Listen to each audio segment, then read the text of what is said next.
Hi, welcome back to this channel. तो आज से थोड़े देर पहले मैंने एक इंस्टाग्राम पोस्ट डाला था जिसमें मैंने पूछा था कि आप आपके इन्वेस्टिंग के डाउट्स या आपके इन्वेस्टिंग से रिलेटेड क्वेरीज पूछ सकते हैं। इस पोस्ट के बाद कुछ मैसेजेस और कुछ क्वेश्चंस मेरे पास आए हैं। उन क्वेश्चंस में से मैंने कुछ 3 क्वेश्चंस सेलेक्ट किए हैं जो क्वेश्चंस आप सभी की हेल्प कर सकते हैं। तो पहला क्वेश्चन है, म्यूचुअल फंड्स या स्टॉक?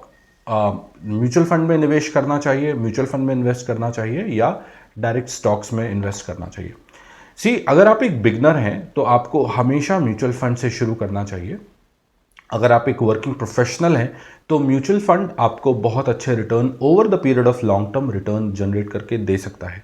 इसीलिए आपको हमेशा म्यूचुअल फंड से ही शुरू करना चाहिए। कुछ साल तक यू शुड ऑब्जर्व, देखना चाहिए कि वो रिटर्न्स कैसे आ रहे हैं आपको, और उसके बाद आप धीरे धीरे डायरेक्ट इक्विटी में इन्वेस्ट कर सकते हैं। जो हमारा दूसरा क्वेश्चन था वो था, how much money in mutual fund? कितना पैसा हम म्यूचुअल फंड में अगर लगाना है तो लगाएं। देखिए, ये बहुत ही इंडिविजुअल क्वेश्चन है और ये डिपेंड करता है कि आपके गोल्स क्या हैं।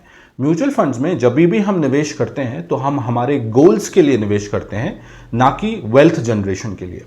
तो इन दोनों में क्या डिफरेंस है, मैं आगे भी एक वीडियो बना के आपको ज़रूर बताऊंगा कि वेल्थ जनरेशन में और गोल को पाने के लिए हम कैसे निवेश करते हैं। बट म्यूचुअल फंड में जब भी आप निवेश करें तो आपके दिमाग में हमेशा एक गोल होना चाहिए, that I want to buy something after 5 years 10 years. और अगर वो गोल आपका फिक्स है तो आप कुछ बहुत अच्छे टूल्स हैं, उन टूल्स की मदद से निकाल सकते हैं कि कितना पैसा मैं आज निवेश करूंगा तो 10 साल बाद मेरे पास कितना पैसा कलेक्ट हो जाएगा, जिससे क्या मैं वो प्रॉपर्टी, क्या मैं वो कार या वो मैं इक्विपमेंट खरीद सकता हूं जो मुझे खरीदना है।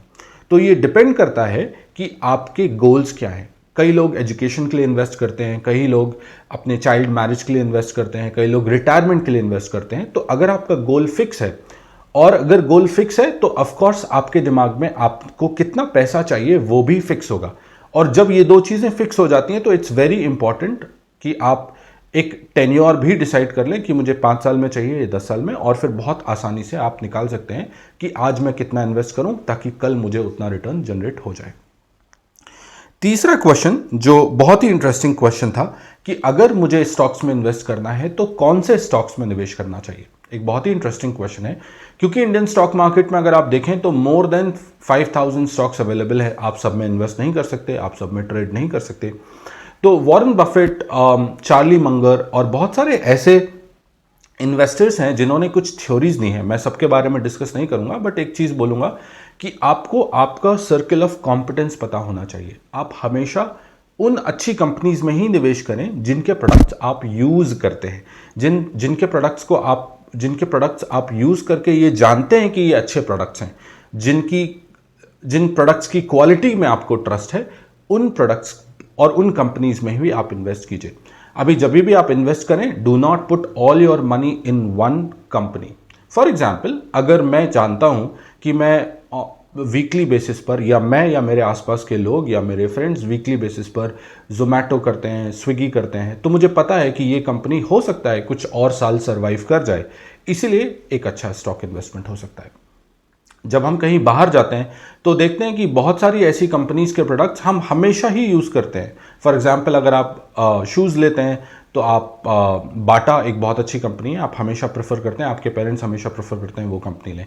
अगर आप कोई प्रोडक्ट, खाने का प्रोडक्ट देखें तो Maggi is one of the favourite product of people out that, Nestle is a very good brand.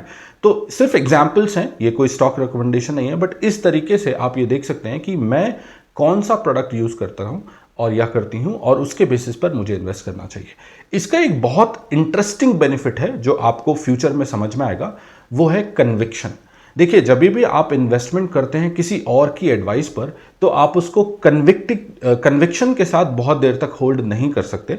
5 साल, 10 साल, 20 साल होल्ड नहीं कर सकते। पर जब आपको खुद का कन्विक्शन आता है तो आप उस स्टॉक को गलत और ख़राब टाइम पर भी बहुत अच्छे से होल्ड कर सकते हैं, क्योंकि आपको पता है कि वो कंपनी अच्छी है और लॉन्ग टर्म में अच्छा करेंगी।